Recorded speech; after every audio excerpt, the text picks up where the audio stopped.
Pero ahora ha llegado el momento de recibir, sí, a la licenciada, como dice Willy adelantándose siempre, Gabriela Silvestri. El aplauso para ella, por favor. Gaby, bienvenida, ¿cómo estás? Muy bien, muchas gracias. Bien, Sí. bien, bueno, me alegro mucho. ¿Qué va a pasar este sábado?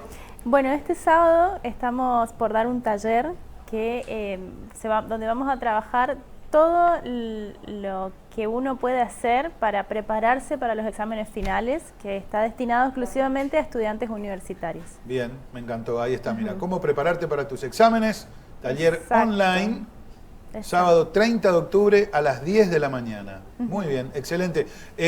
Gaby, ¿esto necesita una preinscripción? Sí, esto se pueden inscribir, me pueden contactar a mí o a mi Instagram, no hay ningún problema, y ahí le paso bien la info. Bien, buenísimo.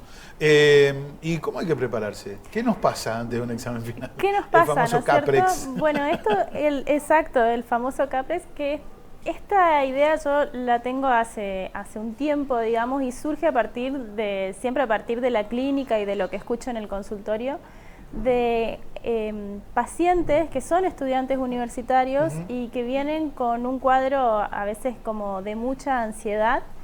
Y cuando empiezo las entrevistas y empiezo a indagar acerca de cómo estudia y cómo se prepara para las instancias de evaluación, que son donde más se incrementa la ansiedad, los síntomas que recordamos que son los dolores en el cuerpo, la transpiración de las manos, la taquicardia, muchas veces el miedo, que a veces genera tanto miedo en la instancia de evaluación que ni siquiera llegan los chicos a presentarse a las mesas. Eso te iba a preguntar, ¿no?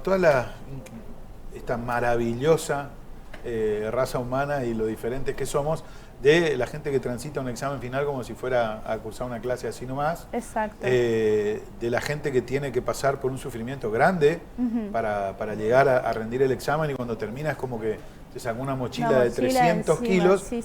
Y la gente que no puede ir a rendir. Que no puede, que realmente ya es como una inhibición o un límite gigante que se presenta ahí. Que a veces hablamos de esto y la gente cree que es una exageración. Hay personas que no pueden llegar. Claro, y a veces pasa esto de que evitan tanto la situación del examen que la materia llega a casi vencerse y es muchísima más la presión porque es la última mesa que le queda, porque no se pudo presentar en ninguna otra y bueno. Entonces, teniendo en cuenta lo que yo escuchaba en el consultorio, fue que aparece la idea de diseñar un taller con todas las cuestiones más prácticas en cuanto a las herramientas que uno como estudiante puede aplicar, como la planificación del tiempo. O sea, un paciente me decía que está preparándose, que se va a presentar 5 materias en diciembre. Y es como decir, bueno, pero pará, vos estás cursando otras materias, tenés el tiempo de cursado, el tiempo de preparar los trabajos para las materias que estás cursando, ¿qué tiempo real disponés para estudiar para las materias de diciembre? O sea, esto de ser realistas con la planificación, porque después pasa que nos ponemos objetivos incumplibles y nos frustramos porque no podemos cumplir esos objetivos. Entonces, la planificación del tiempo, cómo aplicar las técnicas de estudio, que muchos estudiantes lo que hacen es simplemente leer y releer 1000 veces hasta que le queda el contenido, lo cual hace que el aprendizaje no sea significativo. O sea, uno aprende está el aprendizaje de memoria. Es que eso es lo que pasa, ¿no? Uno aprende las cosas de memoria hasta que se las olvida. Bueno, pero y nunca más fija un conocimiento. Es lo peor que uno puede hacer, porque primero que el conocimiento no te sirve mucho si uno lo aprende así, y también es más fácil de olvidarlo a corto plazo. Sin embargo, la diferencia con el aprendizaje significativo es cuando uno puede incorporar los conocimientos, asociarlo con otros conocimientos que ya tenés y podés ponerlos en práctica, llevarlos a la realidad, digamos. Y además que ese conocimiento, ese aprendizaje significativo dura a largo plazo. Claro. Que es justamente la idea, ¿no es cierto?, de que uno se recibe y sabes de qué se trata todo lo que estudiaste en la carrera. Entonces, por un lado van todas estas cuestiones que son herramientas prácticas en cuanto, por ejemplo, al repaso, a cómo estudiar, a la planificación del estudio, de estudiar por fases, cómo estudiar según el tipo de examen que tengas. No es lo mismo un examen oral que un examen escrito, por ejemplo. Uno se tiene que preparar de una manera diferente para cada tipo de examen. Y por otro lado, también en el taller vamos a trabajar todas las cuestiones psicológicas y más metacognitivas, digamos. Para esto hice un test para que cada uno de los participantes puedan evaluarse, autoevaluarse, de eso va la metacognición, de que uno pueda pensar cómo piensa, digamos, cómo aprende. Bien. Entonces, a partir de que vos te evaluás, empezás a ver, bueno, esto podría mejorar, esto no me sale, esto no lo sé. Conozco otras características de personas que a medida que van avanzando en la carrera y llegando al final, cada vez es peor. Cada vez es peor, o sea, han rendido en primer año, segundo, atravesando un momento así de mucha ansiedad, pero los finales de las materias finales son los con los que no pueden.